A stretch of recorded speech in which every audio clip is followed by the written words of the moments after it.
નમસ્કાર, હું Dharmishtha તંડેલ Saraswat international academy તરફથી આપનું હાર્દિક સ્વાગત કરું છું. આજે આપણે ભણી રહ્યા છીએ ધોરણ 9 ગુજરાતી માધ્યમ, વિષય સામાજિક વિજ્ઞાન, પ્રકરણ 1 ભારતમાં બ્રિટિશ સત્તાનો ઉદય, ભાગ 4. વિદ્યાર્થીઓ, ભાગ 3માં આપણે પ્લાસીનું યુદ્ધ અને બક્સરના યુદ્ધ વિશે માહિતી મેળવી. આગળ ભાગ 4માં કંપની શાસનનો વિકાસ એટલે કે અંગ્રેજોએ ભારતમાં બ્રિટિશ ઈસ્ટ ઇન્ડિયા કંપનીનો વિકાસ કેવી રીતે કર્યો તેની માહિતી મેળવીશું. તો જોઈએ કંપની શાસનનો વિકાસ. ઈસવીસન 1773માં અંગ્રેજ સરકારે નિયામક ધારો પસાર કર્યો એટલે કે કાયદો પસાર કર્યો. જે કાયદા પ્રમાણે બંગાળના ગવર્નરને જનરલ બનાવી કંપનીના વ્યાપારી અને રાજકીય હિતો તથા પ્રવૃત્તિઓને તેના સીધા અંકુશ નીચે મૂક્યા અને તેના નીચે મુંબઈ મદ્રાસના ગવર્નર અને તેની કાઉન્સિલને મૂકવામાં આવી. ફરી જોઈએ તો ઈસવીસન 1773ના કાયદા પ્રમાણે બંગાળના ગવર્નરને જનરલ બનાવવામાં આવ્યો અને કંપનીના વ્યાપારી અને રાજકીય હિતો તથા કંપનીની પ્રવૃત્તિઓને તેના સીધા અંકુશ નીચે મૂક્યા અને તેના નીચે મુંબઈ મદ્રાસના ગવર્નર અને તેની કાઉન્સિલને મૂકવામાં આવી. આ રીતે વોરન હેસ્ટિંગ્સ ભારતનો પ્રથમ ગવર્નર જનરલ બન્યો. મહત્વની માહિતી છે કે ભારતનો પ્રથમ ગવર્નર જનરલ કોણ બન્યો? તો જવાબ આવશે વોરન હેસ્ટિંગ્સ. તેના સમયમાં એટલે કે વોરન હેસ્ટિંગ્સના સમયમાં મરાઠાઓ સાથે પ્રથમ મરાઠા વિગ્રહ અને મૈસૂરના હૈદર અલી સાથે દ્વિતીય મૈસૂર વિગ્રહ થયો. ફરી જોઈએ તો વોરન હેસ્ટિંગ્સના સમયમાં મરાઠાઓ સાથે પ્રથમ મરાઠા વિગ્રહ અને મૈસૂરના હૈદર અલી સાથે દ્વિતીય મૈસૂર વિગ્રહ થયો. આ બંને સત્તાઓનો એટલે કે મરાઠાઓ અને મૈસૂરનો એકસાથે સામનો કરતા ઈસ્ટ ઇન્ડિયા કંપનીની મુશ્કેલી વધી. કોની મુશ્કેલી વધી?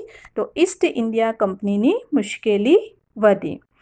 વોરન હેસ્ટિંગ્સ બાદ ગવર્નર જનરલ તરીકે કોર્નવાલિસ આવ્યો. ફરી જોઈએ તો વોરન હેસ્ટિંગ્સ બાદ ગવર્નર જનરલ તરીકે કોણ આવ્યું? કોર્નવાલિસ. તેના સમયમાં મૈસૂરના વાઘ તરીકે જાણીતા ટીપુ સુલતાન સાથે ત્રીજો મૈસૂર વિગ્રહ થયો. મહત્વની માહિતી છે કે મૈસૂરના વાઘ તરીકે કોણ જાણીતું હતું? તો ટીપુ સુલતાન અને તેની સાથે ત્રીજો મૈસૂર વિગ્રહ થયો. ટીપુ સુલતાનને હરાવવા કંપનીને મરાઠા અને નિઝામની મદદ લીધી. ફરી જોઈએ તો ટીપુ સુલતાનને હરાવવા કંપનીએ મરાઠા અને નિઝામની મદદ લીધી.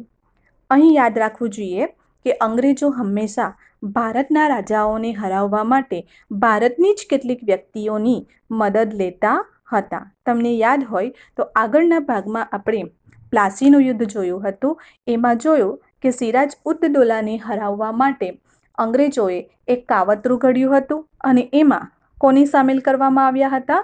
તો મીર જાફર અને શેઠ અમીચંદને સામેલ કરવામાં આવ્યા હતા. એવી જ રીતે ટીપુ સુલતાનને હરાવવા કંપનીએ મરાઠા અને નિઝામની મદદ લીધી. ત્રણેયની સંયુક્ત સેના એટલે કે મરાઠા, નિઝામ અને અંગ્રેજો ત્રણેયની સંયુક્ત સેના સામે ટીપુ સુલતાનની હાર થઈ. તેને સંધિ કરવાની ફરજ પડી. કોર્નવાલિસ બાદ સર જ્હોન શોર ગવર્નર જનરલ બન્યો. ફરી જોઈએ તો કોર્નવાલિસ બાદ સર જ્હોન શોર ગવર્નર જનરલ બન્યો. તેણે અપનાવેલી તટસ્થતાની નીતિના કારણે, કઈ નીતિ? તો તટસ્થતાની નીતિના કારણે ઈસ્ટ ઇન્ડિયા કંપનીની પ્રતિષ્ઠા એક બાજુ ઘટી તો બીજી બાજુ મરાઠાઓ વધુ શક્તિશાળી બન્યા. ફરી જોઈએ તો કોર્નવાલિસ બાદ સર જ્હોન શોર ગવર્નર જનરલ બન્યો. તેણે અપનાવેલી તટસ્થતાની નીતિના કારણે ઈસ્ટ ઇન્ડિયા કંપનીની પ્રતિષ્ઠા એક બાજુ ઘટી તો બીજી બાજુ મરાઠાઓ વધુ શક્તિશાળી બન્યા.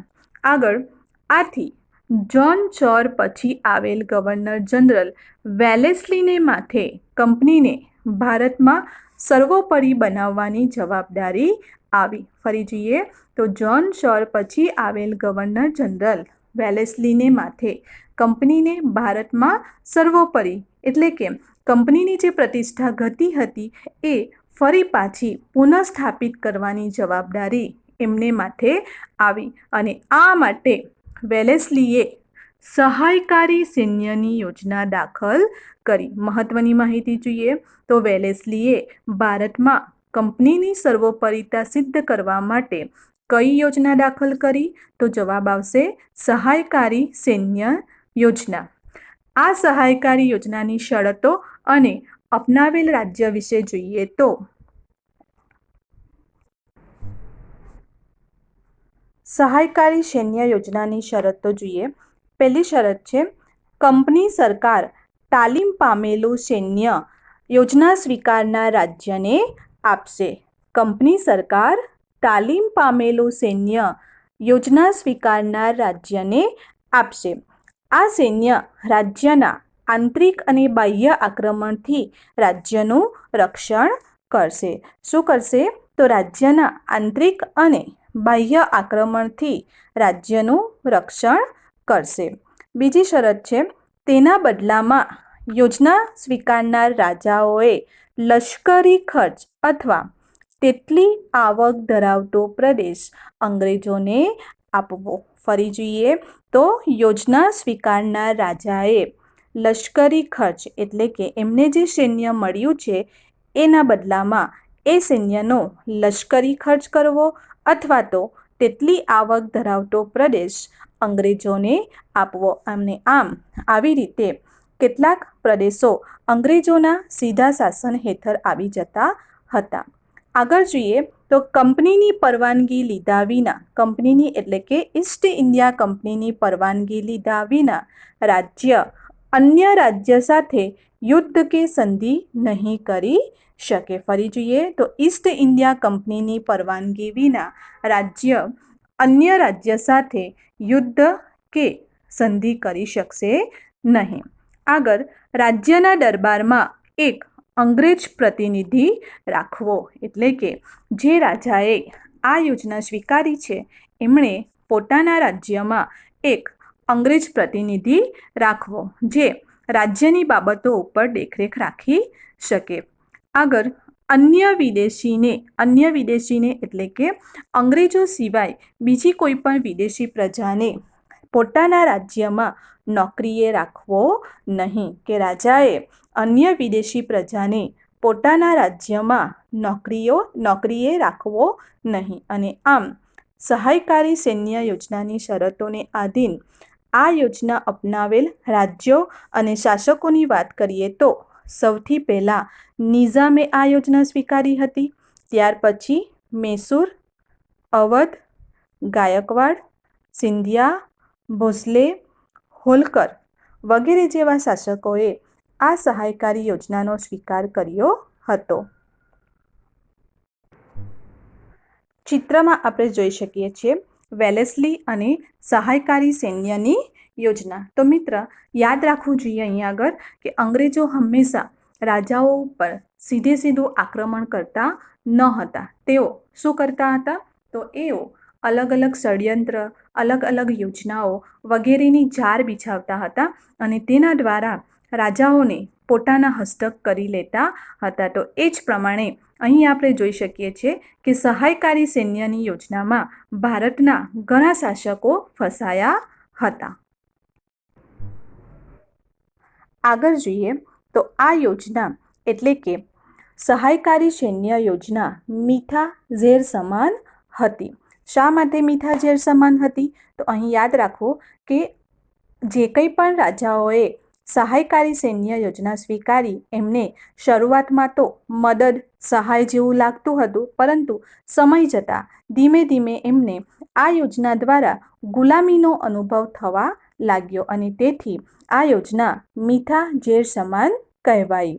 આ યોજનાનો અમલ કરી વેલેસ્લીએ ઘણા પ્રદેશો ઈસ્ટ ઇન્ડિયા કંપનીમાં જોડી દીધા. ફરી જોઈએ તો આ યોજના એક મીઠા ઝેર સમાન હતી અને આ યોજનાનો અમલ કરી વેલેસ્લીએ ઈસ્ટ ઇન્ડિયા કંપનીના ઘણા પ્રદેશોને એની સાથે જોડી દીધા. ત્યાર પછી ગવર્નર જનરલ વેલેસ્લીએ ટીપુને સહાયકારી યોજના સ્વીકારવા જણાવ્યું. ફરી જોઈએ તો ગવર્નર જનરલ વેલેસ્લીએ ટીપુને, જે મૈસૂરના વાઘ તરીકે જાણીતા હતા, એમને સહાયકારી યોજના સ્વીકારવા માટે જણાવ્યું, પરંતુ તેમણે આ યોજનાનો સ્વીકાર કરવાનો ઇનકાર કર્યો. યોજનાના સ્વીકારનો ઇનકાર થતાં કંપની એટલે કે અંગ્રેજોએ નિઝામનો સાથ મેળવી મૈસૂર ઉપર 1799માં આક્રમણ કર્યું અને આ ચોથા મૈસૂર વિગ્રહ દરમિયાન ટીપુ સુલતાન અંગ્રેજો સામે લડતા મૃત્યુ પામ્યો. ફરી જોઈએ તો સહાયકારી સૈન્ય યોજનાનો સ્વીકારવાનો ઇનકાર થતાં કંપનીએ અંગ્રેજોએ નિઝામનો સાથ મેળવી મૈસૂર ઉપર 1799માં આક્રમણ કર્યું અને આ ચોથા મૈસૂર વિગ્રહ દરમિયાન ટીપુ સુલતાન અંગ્રેજો સામે લડતા મૃત્યુ પામ્યો. વેલેસ્લી બાદ ભારતમાં ગવર્નર જનરલ તરીકે હેસ્ટિંગ્સ આવ્યો. તેણે નેપાળ સાથે યુદ્ધ કરી ગુરખાઓને લશ્કરમાં સામેલ કર્યા. ફરી જોઈએ તો વેલેસ્લી બાદ ભારતમાં ગવર્નર જનરલ તરીકે કોણ આવ્યું? તો હેસ્ટિંગ્સ. અને તેણે કોની સાથે યુદ્ધ કર્યું? તો નેપાળ સાથે યુદ્ધ કર્યું અને ગુરખાઓને લશ્કરમાં સામેલ કર્યા. પિંડારાઓ સાથે યુદ્ધ કરી તેમને અંકુશમાં લીધા. ત્રીજો મરાઠા વિગ્રહ કરી કંપનીની સર્વોપરિતા સ્થાપી. ફરી જોઈએ તો વેલેસ્લી બાદ ભારતમાં ગવર્નર જનરલ તરીકે હેસ્ટિંગ્સ આવ્યો. તેણે નેપાળ સાથે યુદ્ધ કર્યું, ગુરખાઓને લશ્કરમાં સામેલ કર્યા, પિંડારાઓ સાથે યુદ્ધ કરી તેમને અંકુશમાં લીધા અને ત્રીજો મરાઠા વિગ્રહ કરી કંપનીની સર્વોપરિતા સિદ્ધ કરી. એટલે કે કંપનીની પ્રતિષ્ઠા જે ઘટી હતી એ ફરી પાછી પુનઃ સ્થાપિત કરી. આગળ વિલિયમ બેન્ટિંગ ભારતમાં અગાઉના ગવર્નર જનરલોની સરખામણીમાં ઉદાર ગવર્નર જનરલ તરીકે ઓળખાય છે. મહત્વની માહિતી જોઈએ તો ભારતમાં ઉદાર ગવર્નર જનરલ તરીકે કોને ઓળખવામાં આવે છે? તો જવાબ રહેશે વિલિયમ બેન્ટિંગ. અગાઉના ગવર્નર જનરલોએ અપનાવેલી સામ્રાજ્યવાદી નીતિથી રાજ્યોમાં જે અસંતોષ ઊભો થયો હતો તે અસંતોષમાંથી એકતા ઊભી ન થાય તે માટે ઉદારમતવાદી કાર્યો કર્યા. ફરી જોઈએ તો અગાઉ જે કંઈ પણ ગવર્નર જનરલ આવ્યો હતો એમણે સામ્રાજ્યવાદની નીતિ એટલે કે પોતાના સામ્રાજ્યનો વિસ્તાર કરવા માટે જે નીતિ અપનાવી એમાંથી ભારતના રાજાઓમાં અસંતોષ ઊભો થયો હતો અને એ અસંતોષમાંથી એકતા ઊભી ન થાય એટલે કે રાજાઓ એક ન થઈ જાય એ માટે તેમણે કેટલાક ઉદારમતવાદી કાર્યો કર્યા. ભારતના ગવર્નર જનરલ તરીકે ડેલહાઉસી આવ્યો 1848. તે ઉગ્ર સામ્રાજ્યવાદી માનસ ધરાવતો હતો. ફરી જોઈએ તો 1848માં ભારતના ગવર્નર જનરલ તરીકે ડેલહાઉસી આવ્યો અને તે કેવો હતો? તો ઉગ્ર સામ્રાજ્યવાદી માનસ ધરાવતો હતો. તેણે સામ્રાજ્યવાદી નીતિને પોષવા એટલે કે આ નીતિને મજબૂત બનાવવા માટે અને કંપનીનો રાજ્ય વિસ્તાર વધારવા માટે જીત, જપ્તી અને ખાલસા નીતિ અપનાવી. કઈ નીતિ અપનાવી? જીત, જપ્તી અને ખાલસા નીતિ અપનાવી. અહીં ચાર્ટમાં આપણે જોઈ શકીએ છીએ કે ડેલહાઉસીએ ખાલસા નીતિ અપનાવી અને ખાલસા નીતિ દ્વારા અલગ અલગ બહાના હેઠળ ઘણા બધા રાજ્યોને પોતાના હસ્તક કરી લીધા હતા. સૌપ્રથમ જોઈએ તો યુદ્ધ દ્વારા ખાલસા. એમાં પંજાબ અને પેગુ એટલે કે નીચલું બર્મા ખાલસા કરવામાં આવ્યું. ત્યાર પછી રાજા અપુત્ર અવસાન પામતા રાજ્ય ખાલસા એટલે કે જે રાજાનો પુત્ર ન હોય તો એનું રાજ્ય પણ ખાલસા કરવામાં આવતું હતું.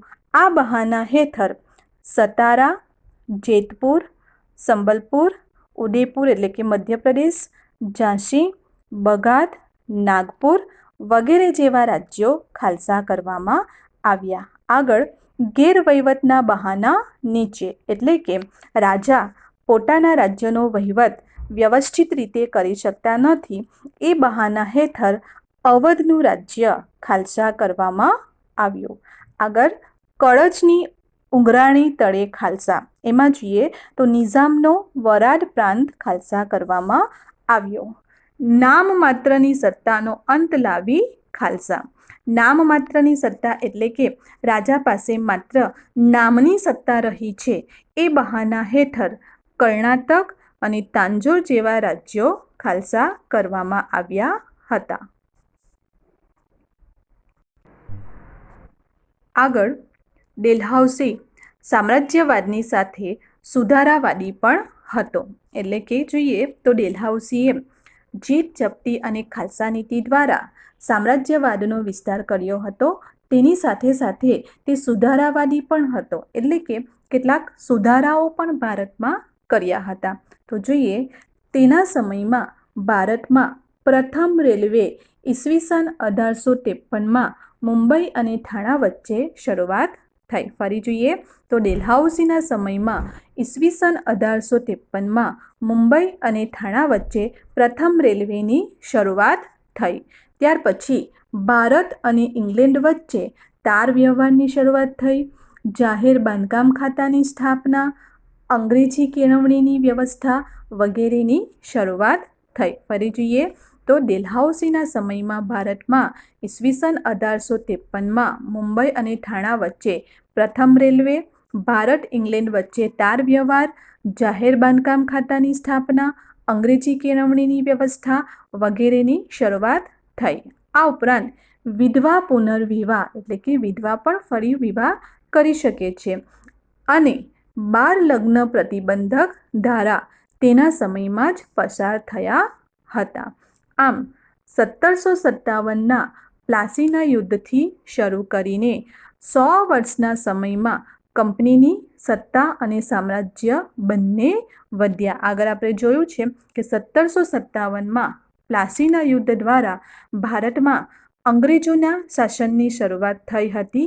ત્યારથી લઈને 100 વર્ષના સમયમાં કંપનીની, એટલે કે બ્રિટિશ ઈસ્ટ ઇન્ડિયા કંપનીની સત્તા અને એના સામ્રાજ્ય બંનેમાં વધારો થયો છે. પરંતુ તેમ કરતાં ભારતના રાજ્યોના અસંતોષનો સામનો તેને કરવો પડ્યો, અને આ અસંતોષના અંતે 1857ના પ્રથમ ભારતના સ્વાતંત્ર્ય સંગ્રામ સ્વરૂપે બહાર આવ્યો. વિદ્યાર્થીઓ, અત્યાર સુધીની ચર્ચામાં આપણે જે કંઈ પણ ચર્ચા કરી એમાંથી મહત્ત્વના પ્રશ્નોની વાત કરીએ તો પ્રશ્ન નંબર 1, વેલેસ્લીની સહાયકારી યોજનાની મુખ્ય શરતો કઈ હતી તેની અગાઉ આપણે ચર્ચા કરી છે. ત્યાર પછી પ્રશ્ન નંબર 2, ડેલહાઉસીએ કયા કયા સુધારાવાદી કાર્યો કર્યા? તો અત્યારે જ આપણે જોયું કે ડેલહાઉસીના સમયમાં ભારતમાં પ્રથમ રેલવેની શરૂઆત થઈ, ભારત અને ઇંગ્લેન્ડ વચ્ચે તાર વ્યવહારની શરૂઆત થઈ, જાહેર બાંધકામ ખાતાની સ્થાપના, અંગ્રેજી કેળવણીની વ્યવસ્થા, વિધવા પુનર્વિવાહ, બાળ લગ્ન પ્રતિબંધક ધારો વગેરેની શરૂઆત થઈ હતી. પ્રશ્ન નંબર 3, ડેલહાઉસીએ ખાલસા નીતિ અંતર્ગત કયા કયા રાજ્યો ખાલસા કર્યા? તો એનો જવાબ પણ આપણે અગાઉ ચર્ચા કરી ગયા છે. Thank you.